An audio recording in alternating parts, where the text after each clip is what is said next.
Salut tout le monde. Alors aujourd'hui, la suite du tuto d'hier. Donc hier c'était le masque du Barça en format AFNOR avec le système de serrage sur le nez. Donc en fait j'ai un ami à moi qui est fan du Barça, pas du Barça, du RCT pardon, et qui m'a demandé de lui en fabriquer un. Et il est aussi fan des boules. Il y a Lina qui est juste là. Il est aussi fan des boules. Voilà, la fédération hollandaise des boules.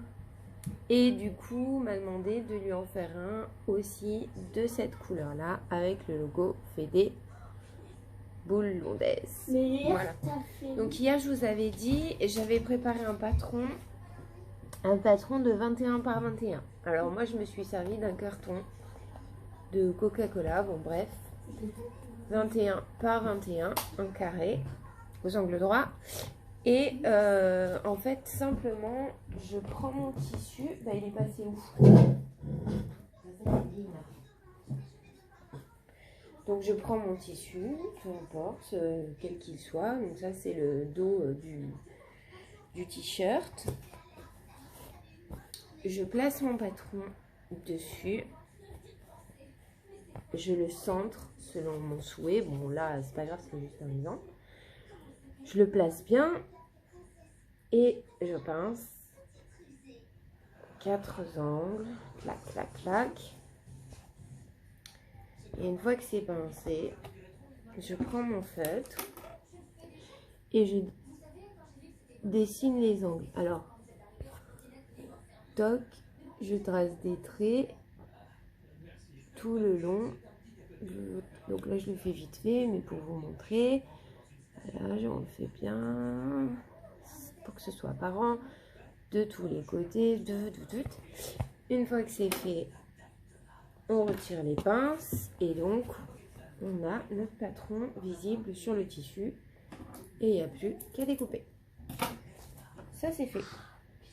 Donc on se retrouve avec, parce qu'il nous en faut deux, carrés de 21 par 21. Donc le devant et le derrière. Bon, moi j'ai choisi bleu sur bleu parce que le blanc, j'ai peur que ce soit salissant. Merci Lina. Ça c'est celui d'hier. Donc celui du RCT. Il est bien. Alors il a eu fait des jaloux. Donc le format AFNOR. C'est un nouveau pliage. Un pliage ici comme des cuisses de crapaud. Je vais vous montrer vite fait.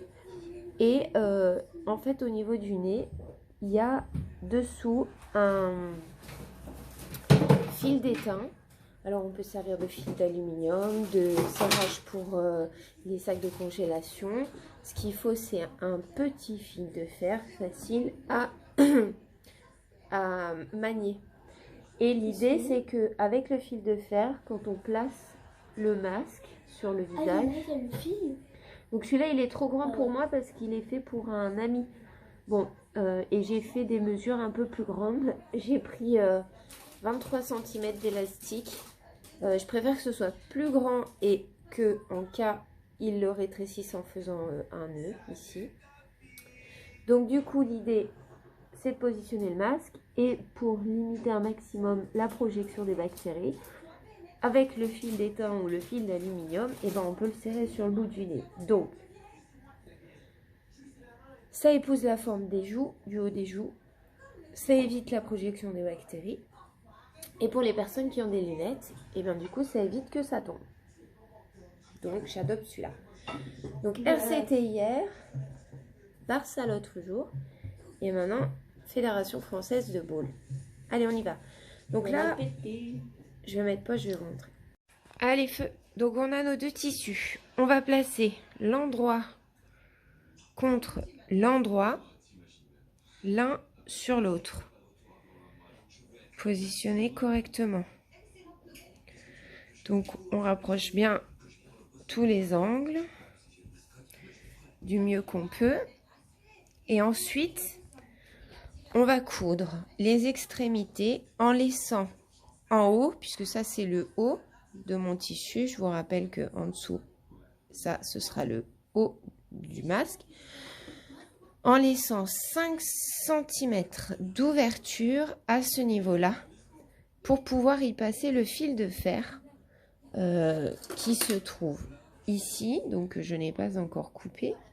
Donc c'est de l'étain, mais je vous rappelle que vous pouvez utiliser également des sacs à congélation. Alors je les ai pas là sur moi, mais c'est des petits serrages, je vais vous montrer plus tard. Donc on coud tout le tour de notre carré à 1 cm du bord. Je vais positionner mes épingles. Alors moi j'ai que celle-ci parce que je suis débutante en couture. Mais j'ai pensé aussi à des trombones des fois. Alors des trombones, ouais, plus ou moins grandes, peu importe.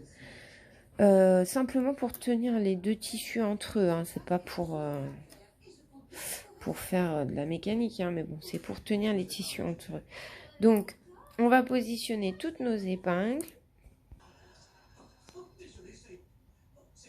Donc voilà, j'ai mis mes épingles sur les bords de mes deux tissus pour que ça les maintienne entre eux.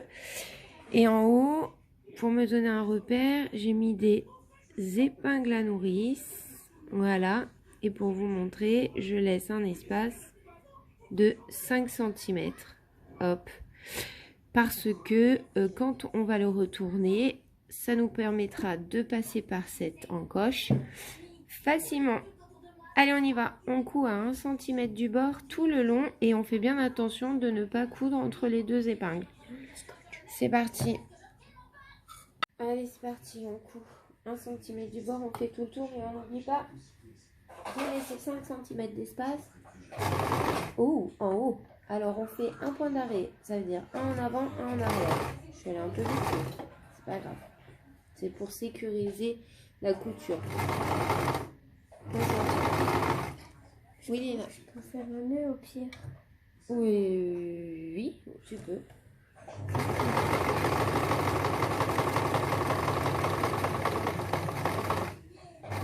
Donc quand on arrive aux angles, on fait bien attention. On plante son aiguille à l'angle. On lève son sabot pour pouvoir tourner et repartir dans l'autre sens. Bon, après, je vous fais pas un cours sur la couture parce que tout ça, vous pouvez le trouver facilement sur le web. Moi, l'idée, c'est juste de vous montrer que la fabrication de masques un peu design, et pour ceux qui sont supporters d'équipe, quelles qu'elles soient, les boules, le RCT ou autre, ou mamie même, s'il y a un t-shirt avec mamie dessus, bah, pourquoi pas. À toutes les mamies du monde, c'était un clin d'œil. Allez, c'est parti. Donc j'ai tourné et je continue. Toujours 1 cm du bord. Je fais bien attention de bien garder 1 cm parce que les moindres millimètres perdus, ça se ressent sur la largeur ou la longueur du masque. J'enlève mes pinces et on y va.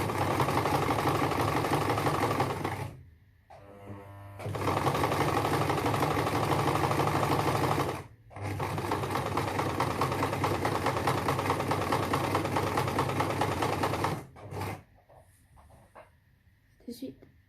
Allez, voilà. Donc j'ai cousu tout le tour du masque à 1 cm du bord et je laisse 5 cm de longueur, pardon. Donc je vais fermer. Ici, vous avez vu, j'avais fait un point d'arrêt pour bloquer la couture. Donc là, je fais pareil. Je vais faire un point en avant, un point en arrière. Un point en avant, un point en arrière. Ou deux, c'est pas dramatique. Ok. Donc, c'est bon. Allez, hop, on remonte. On les lock.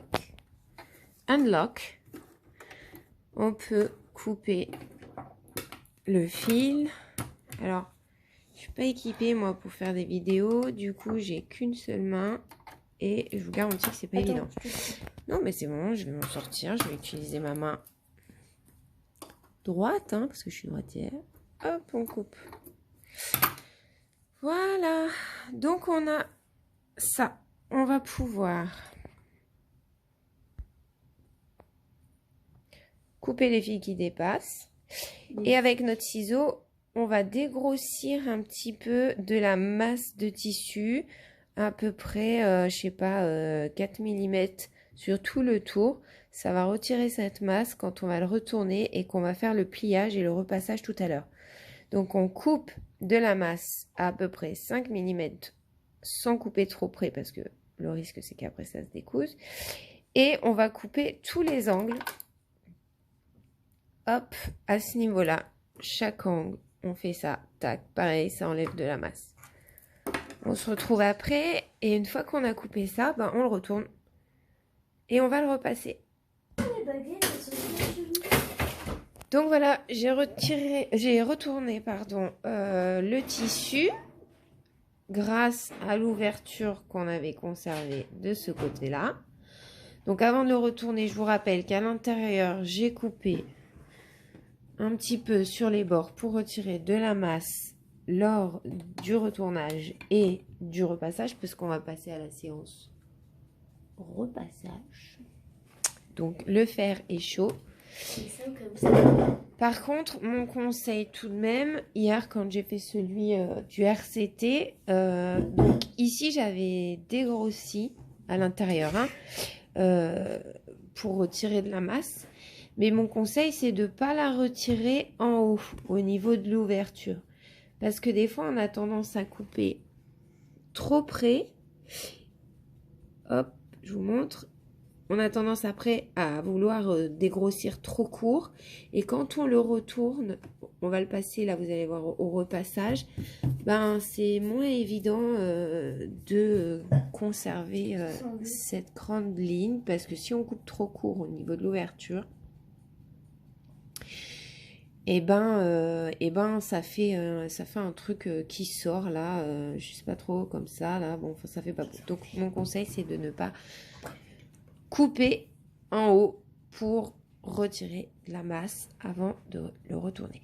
Donc quand on l'a retourné, l'idée c'est de prendre un ciseau, de passer à l'intérieur de notre fente et d'aller pousser tous les angles, chaque angle grâce à notre ciseau pour pouvoir bien les sortir. Tac. Donc on fait ça pour les 4 afin de se retrouver avec un carré parfait.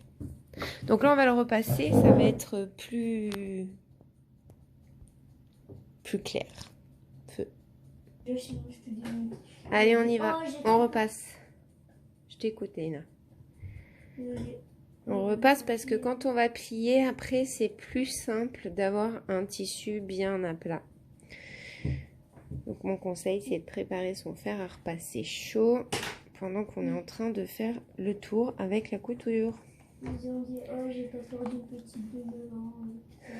Ma fille est en train de me raconter son rêve de la nuit dernière. Non, de cette nuit. Ouais, de la nuit dernière. Cette nuit. Et, allez, moi, je fais des deux côtés. À la maison, j'ai pris le pistolet. Je l'aurais tiré. C'est mort de rire. Donc là, c'est du coton, donc je peux repasser directement dessus. Le flocage, il est assez vieux. C'est un bon flocage d'ailleurs. Imprégné directement dans la maille, donc j'ai pas de risque de l'abîmer avec le fer à repasser. Si ça avait été le cas, mon conseil c'est de le mettre une serviette éponge par-dessus pour éviter d'abîmer le flocage quand on repasse. Ça, c'est la base du repassage, mais c'est un petit rappel. Donc maintenant qu'on a repassé, on va se munir de notre feutre qui est là et de notre mètre parce que on va mesurer et faire des marquages. Donc face avant, surtout les marquages de chaque côté, à gauche et à droite. Donc là, on va faire 2 fois 2 cm et demi. Donc on fait 2 cm et demi, un marquage. On descend 2 cm et demi, un marquage. Donc 2 fois. Et ensuite 3 et demi. Et on marque. Donc je répète. 2 fois 2 cm et demi. 1, et 2. Tac. Et une fois 3,5. À ce niveau-là. Hop. Bon, moi, je le ferai après parce que je peux pas filmer et vous montrer en même temps. Donc, en partant du haut, 2,5, 2,5, 3,5. Et en partant du bas, 3 fois 2,5. 1, 2, 3. Et on fait ça des deux côtés. Allez, je mets pause, on se retrouve avec les marquages. J'ai préparé 2 élastiques qu'on peut acheter en grande surface. Si vous avez du mal à en trouver, vous pouvez utiliser des élastiques à sauter qu'on trouve dans la cour de récré des enfants. Donc mes 2 élastiques, moi je les ai coupés à 23 cm. Alors ça peut paraître long parce que dans certains tutos c'est plutôt à 20 ou 21. Mais moi je préfère miser sur la longueur et le retrousser si besoin par la suite selon la taille de la personne qui le portera. J'ai préparé donc 2 élastiques de 23 cm et j'ai préparé également le fil de fer, donc le fameux fil en étain. Simplement pour vous dire, sur mon premier match je l'avais fait plus petit, mais là je mise sur un peu plus long. En fait j'ai laissé 2 cm et demi de ce côté et 2 cm de ce côté là, parce que sur le précédent j'ai remarqué que quand c'est un peu plus court, j'avais dû le faire à peu près à cette taille là. Alors oui, dans le tuto vous verrez, on fait des points de maintien pour éviter qu'il se balade et se retrouve au milieu des oreilles. Mais même avec les points, je trouve que ça fait léger. Donc celui-ci, j'ai essayé et je le fais plus grand. Je reviens tout à l'heure, on avait fait nos points, nos marquages. Là, je l'ai déjà plié. Je vais le déplier et je vais vous montrer. Alors, donc on avait fait 1, 2, 3 points.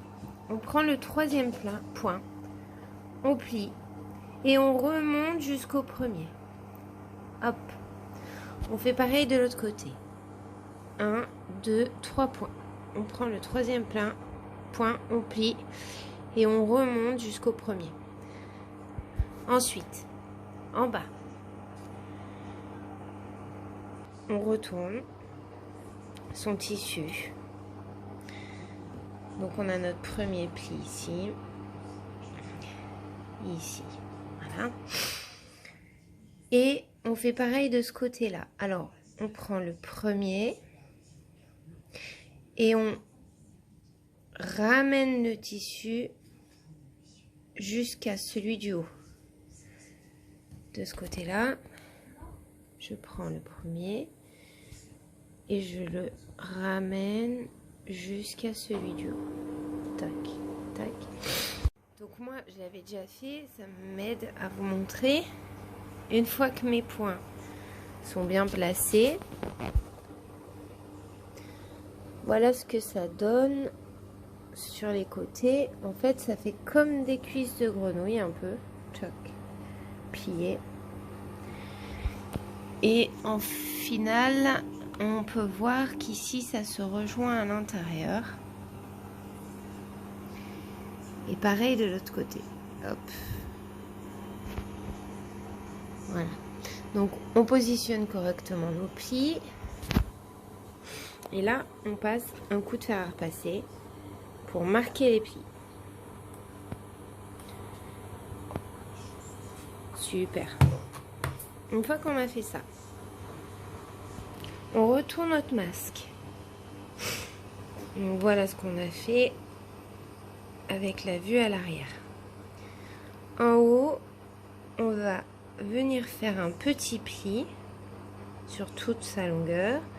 On va mettre un coup de fer à repasser et c'est à ce niveau-là qu'on viendra placer en haut notre élastique, seulement que sur un côté. Ici, on met une épingle. Alors voilà, j'ai plié, donc j'ai retourné mon masque, on peut voir. La partie haute reste en haut, c'est là où on a l'ouverture. C'est par là qu'on va glisser le fil de fer. Mais avant ça, donc on plie légèrement la partie haute et on passe un coup de fer à repasser pour marquer le pli. On fait pareil sur la partie basse, légèrement. Et on insère nos élastiques des deux côtés. Seulement sur une partie gauche et sur une partie droite. Pour le moment, on ne s'occupe pas des extrémités. Ici, on va venir coudre, faire un point à l'élastique et remonter une couture le plus proche possible de la bordure pour rejoindre l'extrémité et mon autre élastique et marquer un point ici aussi pour que l'élastique se maintienne correctement. Allez, on y va.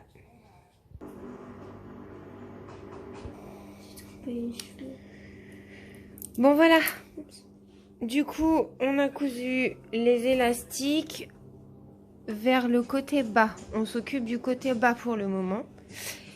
Donc on fait la couture ici pour le maintien. Mon élastique à l'intérieur il rentre, je sais pas, d'un peu plus d'un demi-centimètre. Hop, du coup, je fais mes points pour que ça maintienne mon élastique. Et avec les pliures qu'on avait fait sur les hauteurs du masque, je viens coudre sur toute la longueur. Tac, voilà. Bon, c'est pas très droit. Pour remonter jusqu'en haut. Pour coudre, en fait, le pli. Et j'ai mon autre élastique qui est attaché à l'extrémité. Alors, une fois que j'ai fait ça, je vous montre du côté bas. Bon, mes pliures, elles sont un peu retirées parce que pour coudre, c'est plus facile, mais après, on va les retrouver comme on les a repassées, on a des marquages.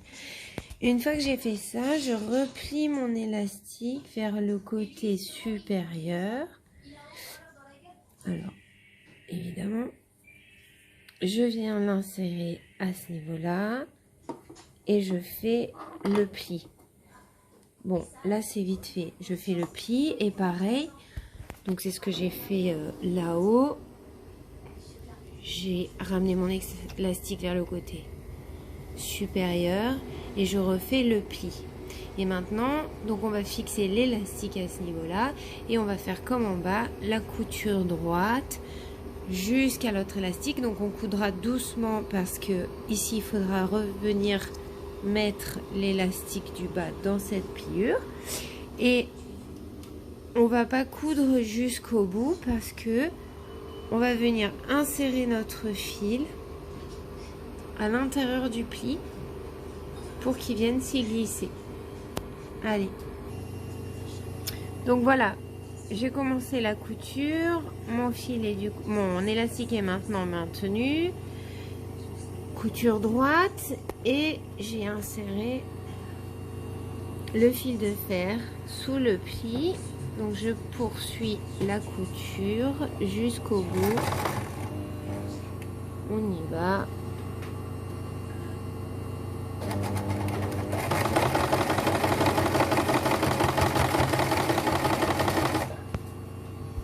Donc je fais attention de ne pas aller trop vite parce que avant d'aller jusqu'à la fin, on n'oublie pas de prendre son élastique, de le tourner et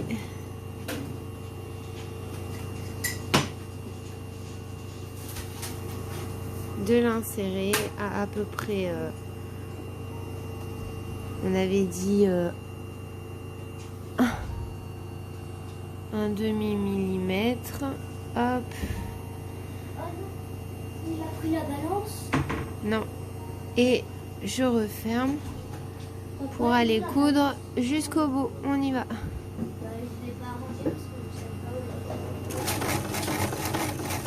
Je les mets doucement.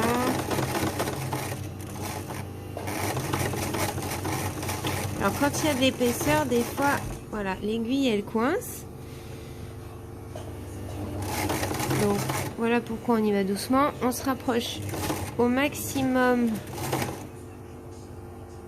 de son tissu. Allez, voilà, encore un bon. Je vais faire un point d'arrêt en arrière. 2, pourquoi pas. Hop. Je plante mon aiguille. pour pouvoir tourner mon tissu. Je lève mon sabot et je vais faire remonter la couture vers moi pour que ça bloque l'élastique. Donc si ça coince, je vais vous montrer, on va voir si ça coince ou pas. Non, ça coince pas, tant mieux. Donc un point en avant. Alors si, ça coince pas, tant mieux, mais du coup, je suis pas alignée. Donc ce que je fais moi, c'est que je remonte mon sabot et je réaligne mon tissu à l'endroit où je le souhaite. Et je rebaisse mon sabot. Tac. Voilà, point en arrière. Attends. Toc. Allez, voilà. Donc là, on a cousu tous nos deux élastiques et le fil en éteint à l'intérieur. C'est pas pareil. Allez, voilà, je vous montre. Donc, les deux élastiques sont accrochés de droite et de gauche. On a fait notre couture en bas à la suite de notre pli pour fixer les parties des élastiques des extrémités basses, faire un pli et une couture droite. Et on a fait pareil à l'étage, donc on a fixé nos élastiques, il reste à couper les détails. Pareil, hein, le même principe à l'étage. On a donc fait une couture droite. On s'est arrêté avant la fin pour y insérer à l'intérieur ici, là où il y a les marquages blancs, le fil d'étain, donc de fer. On peut voir c'est rigide.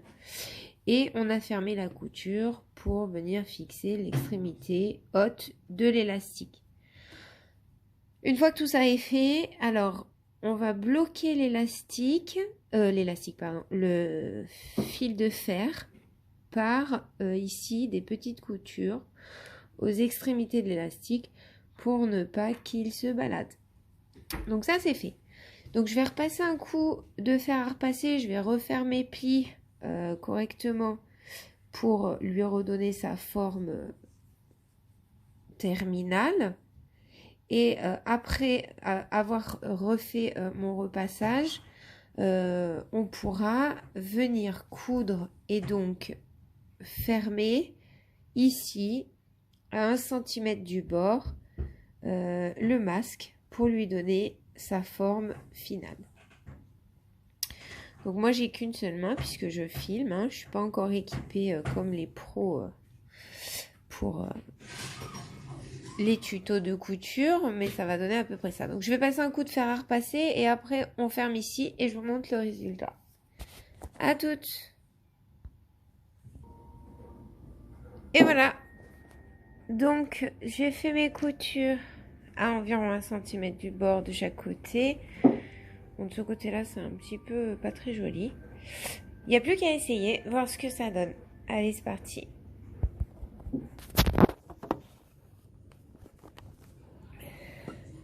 Bon, c'est plutôt pas mal en mode recto, verso. Et maintenant, il faut le déplier. Alors, il va être un peu grand parce que du coup, je vous ai dit, on est parti sur des longueurs plus longues sur les oreilles.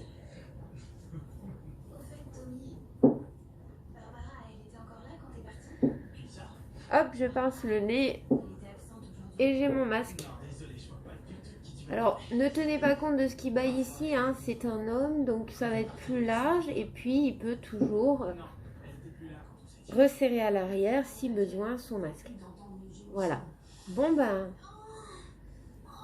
je demande à voir un nouveau masque de la Fédération Landaise des Boules. Bah sympa. Ça va lui changer, du coup il en aura deux. Le RCT et le Landais. Allez, ciao tout le monde.